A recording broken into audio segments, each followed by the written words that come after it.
ભરૂચમાં પોલીસે 23 લાખથી વધુનો દારૂ ઝડપી પાડ્યો છે।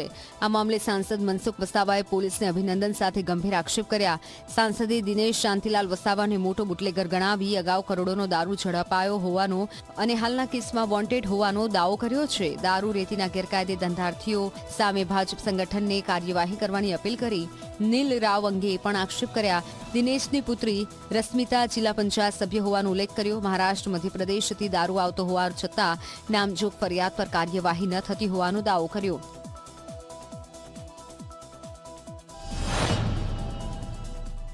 એ કોંગ્રેસમાં હતા ત્યારે ચિત્રોડમાં દારૂ પકડાયો, એ 3 કરોડ રૂપિયાનો દારૂ પકડાયો હતો। તે વખત પણ અમે કાયદેસરની કાર્યવાહી કરી હતી।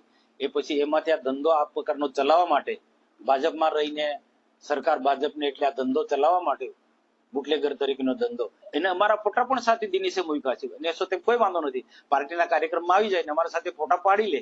ઘનશ્યામભાઈ સાથે પણ આવા ફોટા પાડી લીધા છે, પણ મારો તો રેકોર્ડ છે। આ દિનેશનો સમય પણ વિરોધ કર્યો છે। દિનેશ જેવા બધા બુટલેગરોનો ખુલ્લેઆમ વિરોધ કર્યો છે।